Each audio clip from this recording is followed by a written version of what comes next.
Un visage qui se déforme, un bras qui ne répond plus, une parole qui devient difficile, ces signes peuvent apparaître soudainement, sans prévenir, et dans certains cas, ils peuvent indiquer un accident vasculaire cérébral.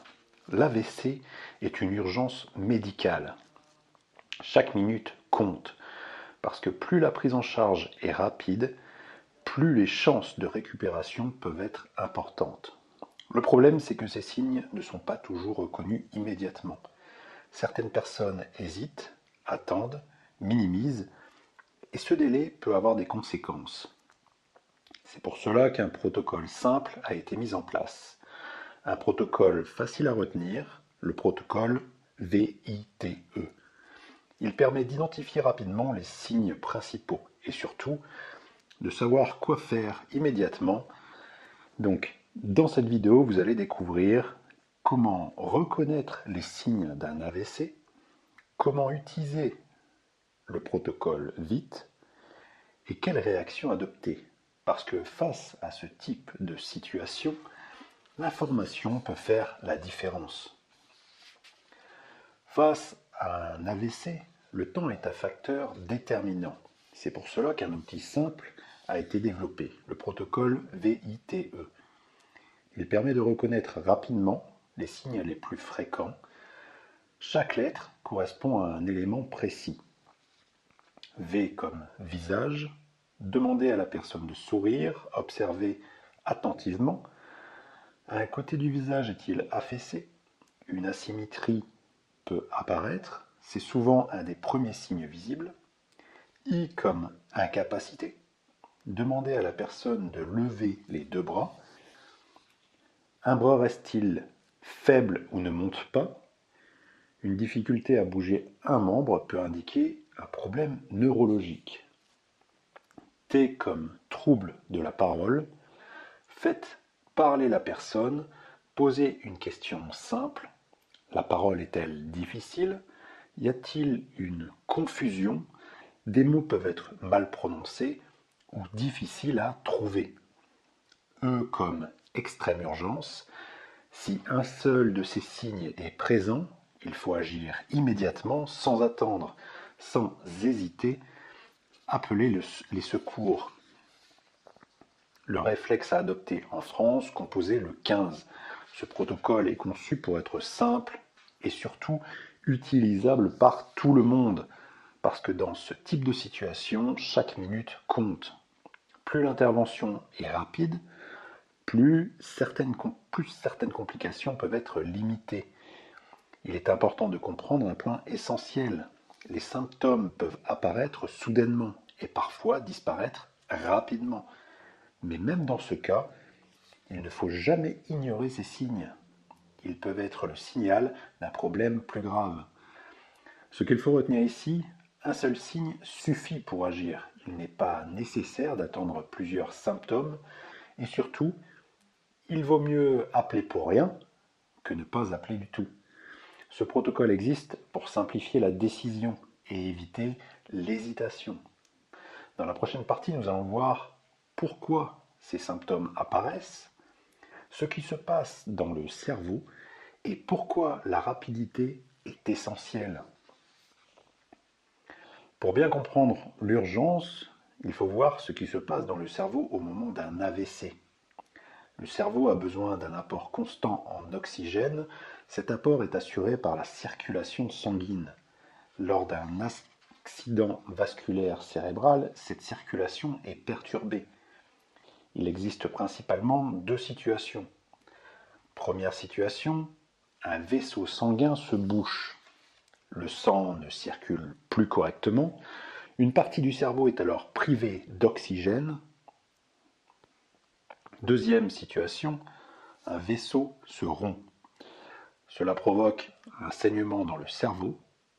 Dans les deux cas, les cellules cérébrales peuvent être affectées. Et plus le temps passe, plus les dommages peuvent être importants. Et c'est pour cela que la rapidité d'intervention est essentielle. Chaque minute compte, parce que certaines fonctions peuvent être touchées, le mouvement, la parole, la vision ou la mémoire. Cela dépend de la zone du cerveau concernée.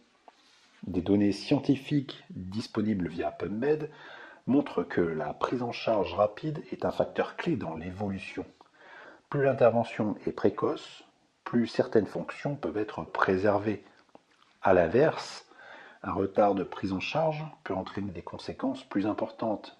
Il est aussi important de comprendre que les symptômes ne sont pas toujours douloureux. Contrairement à d'autres urgences médicales, un AVC peut survenir sans douleur.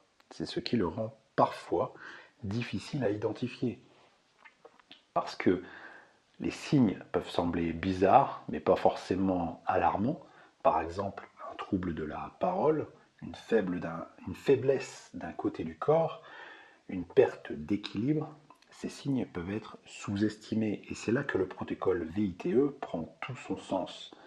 Il permet de transformer un doute en action immédiate. Un autre point important, les symptômes peuvent évoluer rapidement. Ils peuvent s'aggraver ou parfois s'atténuer temporairement. Mais cela ne signifie pas que le danger est passé. Même si les signes disparaissent, il est impératif d'agir. Ce qu'il faut retenir ici. Un AVC perturbe la circulation sanguine dans le cerveau. Cela peut affecter des fonctions essentielles et le temps est un facteur déterminant. Agir rapidement peut faire une différence importante.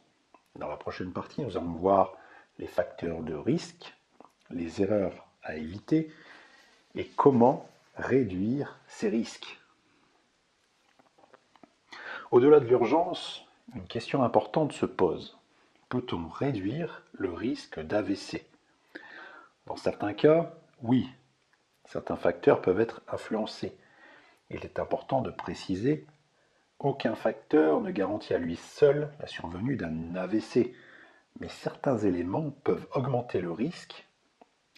Premier facteur, la tension artérielle. Une tension élevée peut fragiliser les vaisseaux sanguins. Sur le long terme, cela peut favoriser des complications. Deuxième facteur, l'alimentation. Une alimentation déséquilibrée peut influencer le poids, le métabolisme et certains paramètres cardiovasculaires. Troisième facteur, le manque d'activité physique. Un mode de vie sédentaire peut avoir un impact sur la santé globale.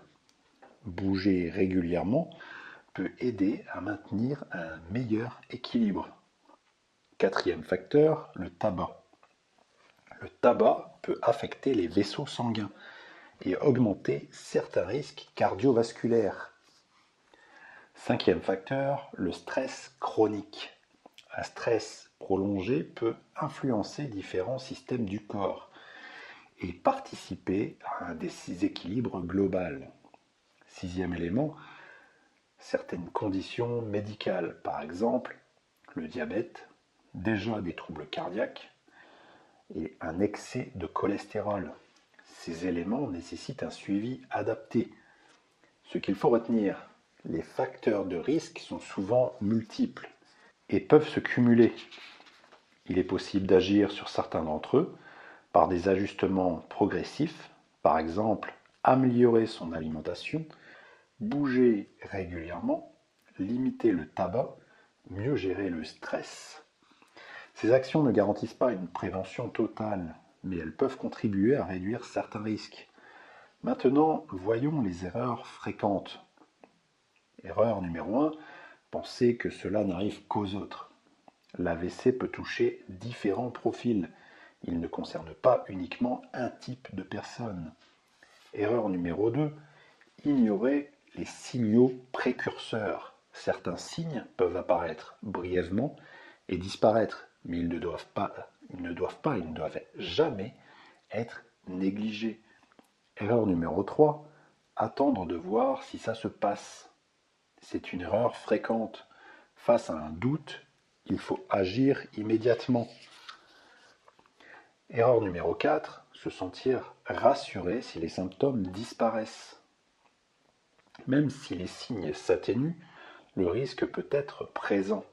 Ce qu'il faut retenir ici, la prévention repose sur des habitudes de vie et sur la vigilance face aux signes. Mais surtout, la réaction en cas de symptômes reste essentielle. La dernière partie va permettre de faire le point et de retenir l'essentiel. Face à un accident vasculaire cérébral, une chose doit rester en tête. Chaque minute compte. Parce que derrière chaque minute, il peut y avoir des fonctions essentielles en jeu. Mouvement, parole, mémoire. Tout au long de cette vidéo, plusieurs points clés ont été abordés. D'abord, les signes d'alerte, un visage qui s'affaisse, un bras qui ne répond plus, une parole qui devient difficile. Ensuite, le protocole VITE, V-I-T-E, visage, incapacité, trouble de la parole, extrême urgence. Un outil simple, mais essentiel, parce qu'il permet de transformer une hésitation en réaction immédiate. Vous avez également compris ce qui se passe dans le cerveau. Une circulation sanguine perturbée, un manque d'oxygène et des cellules qui peuvent être affectées rapidement. C'est ce qui explique l'urgence. Enfin, les facteurs de risque. Certains peuvent être influencés par des habitudes de vie, mais aucun ne permet de prévoir avec certitude. Ce qu'il faut retenir avant tout, reconnaître les signes, agir immédiatement, ne jamais attendre. En France, le réflexe est simple, appeler le 15. Même en cas de doute, il vaut mieux agir trop tôt que trop tard. Un autre point essentiel, les symptômes peuvent être temporaires, mais cela ne signifie pas qu'il n'y a pas de danger. Même si tout semble revenir à la normale, il faut réagir, parce que ce type d'épisode peut être un signal d'alerte. Prenez un instant, imaginez une situation concrète, quelqu'un à côté de vous présente un de ces signes, que faites-vous? Si vous avez retenu une seule chose, vous appliquez le protocole VITE et vous appelez immédiatement les secours. C'est ce réflexe qui peut faire la différence. Encore une fois, cette vidéo est informative, elle ne remplace pas un avis médical, mais elle peut vous donner un outil simple et potentiellement utile. Si cette vidéo vous a été utile, partagez-la autour de vous, parce que plus de personnes connaissent ces signes, plus les chances de réaction rapide augmentent. Vous pouvez également laisser un like, vous abonner pour les prochaines vidéos, et en commentaire, connaissez-vous le protocole VITE? C'est une information simple mais essentielle. Dans la prochaine vidéo, un autre signal du corps sera analysé. Un signal souvent ignoré, mais qui peut en dire long sur votre état de santé. Prenez bien soin de vous et à très bientôt. À bientôt.